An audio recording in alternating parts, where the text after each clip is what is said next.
Alright, here we are. We need to figure out, for some reason, now that we've messed with the oil pressure switch, we're not receiving any oil pressure readings on the dash. Almost certain we still have oil pressure.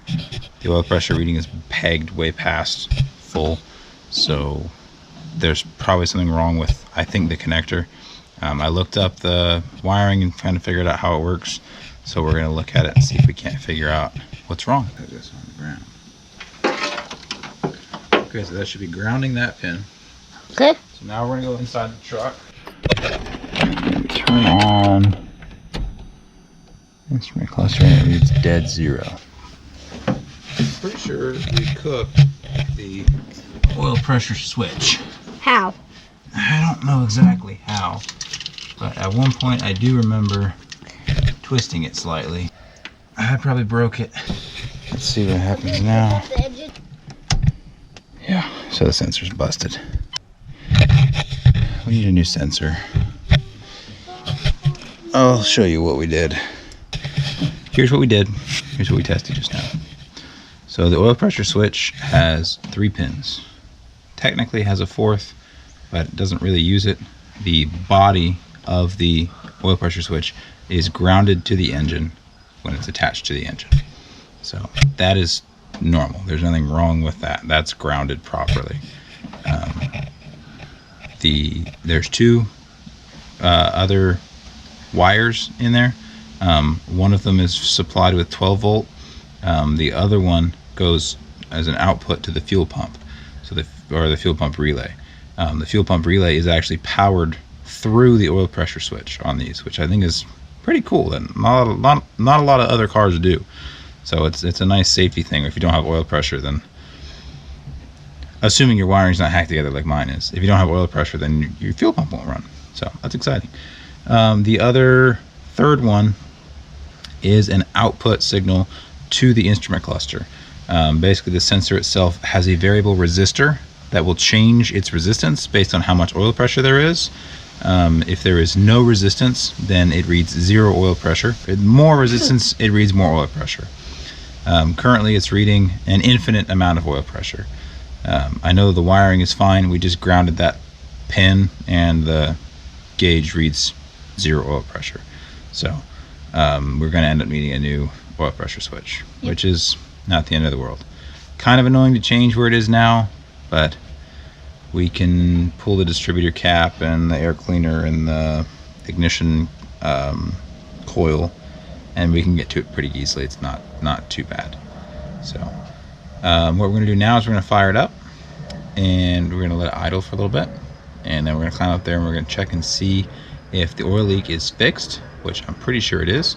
And then we're going to clean up all our tools, and then we're going to get the trash taken down to the street and in the trash cans. And since we don't have any other parts, really, there's probably not much else we're going to do.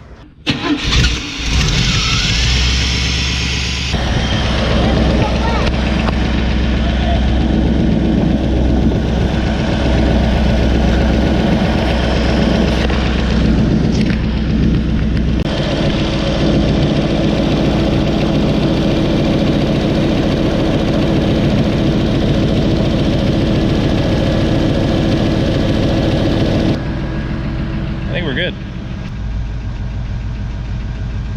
See if it dies when we put it in gear. Seems fine.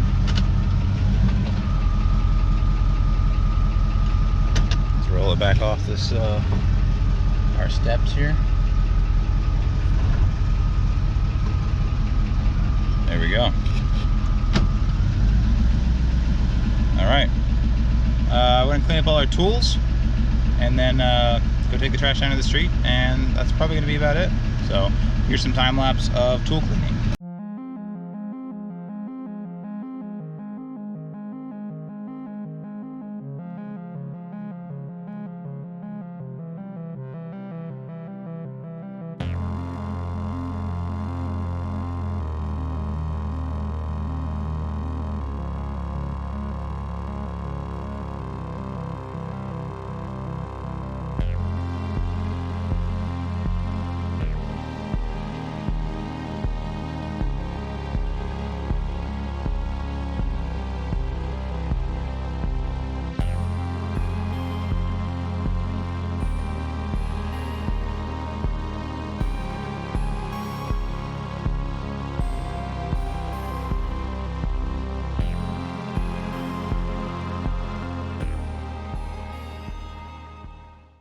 Alright, we're done. Oil leak is fixed. We need an oil pressure switch to fix the gauge not working, but everything else is good. It seems like it runs pretty well. It does idle kind of high. I don't know, I'll give it some time to see if it can relearn.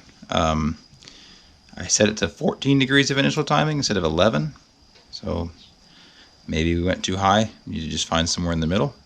I don't know, but for now, it's pretty good. Runs great. I think I'd rather have it idle a little high rather than a little low.